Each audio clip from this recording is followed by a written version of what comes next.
بسم الله الرحمن الرحیم. بیننده های گرامی، ما در جای قرار داریم که جای مقدس است و مدرسه است به نام مدرسه ابوبکر رضی الله عنه.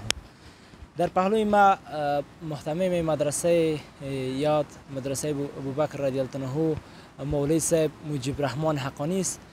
درباره از این مدرسه از پیشان سوال میکنیم که مدرسه چه وقت تأسیس شده، زمین کی وقت شخصی است. دیگر سوالاتی که از ایرز محترم مولوی صاحب پرسان میکنیم. سلام علیکم مولوی صاحب محترم. و علیکم السلام و رحمت الله و برکاته. مولوی صاحب محترم، در ابتدا اگر بگویی این مدرسه در کدام وقت تأسیس شده؟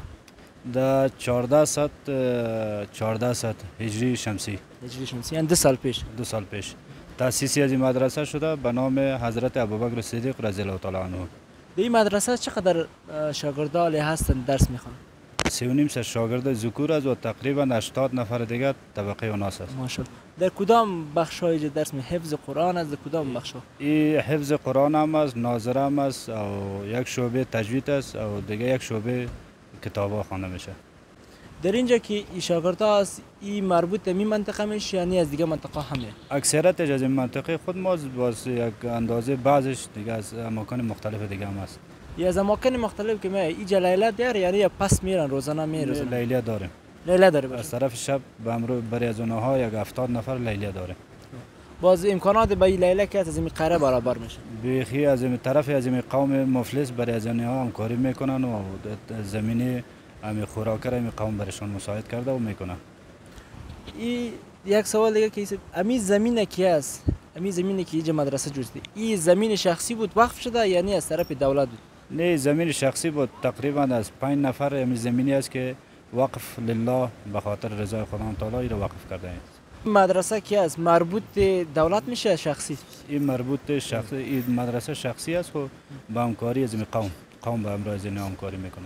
این تعمیر مدرسه رو که از خود مجتمعی که دیگه زندگی می خودشان جور کرده یا کمک کدام مؤسسه یا دولت شده؟ هیچ کدام از طرف دولت کدام بهره نگرفتگی است، بلکه این قومی با کمک قوم او این مدرسه تعمیرش درست شده به این اندازه رسیده. امکاناتی که شما ضرورت دارید چی است؟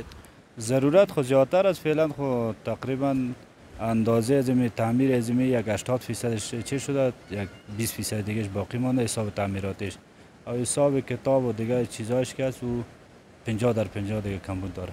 یعنی 50% امکانات شما در حسابی که شاگردای که از اونها مساعد شدگی از اونها کتاب دارن و 50% دیگه کمبودی داره. تشکر مولوی صاحب، بخیر باشید. تشکر مولوی صاحب. سلامت.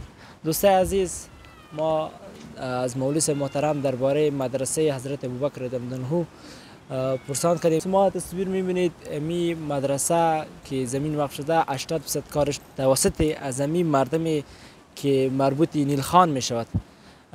قومی نصاب قومی ایرا مسجد را تعمیرش، امی مدرسه را تعمیرش آباد کردند که نه کدام مؤسسه و نه کدام از طرف دولت. به خاطر که چون مولوی صاحب محترم اشاره هم کرد که یا یک لیله هم دارد تقریبا 70 نفر شاگردایی که در اینجا از مناطق دوردست می به خاطر درس تعلیم قرآن عظیمشان دیگه منطقه امی نیلخان امی امکانات از امی را 3 وقت نان دیگه پوشاکش برابر میکنه.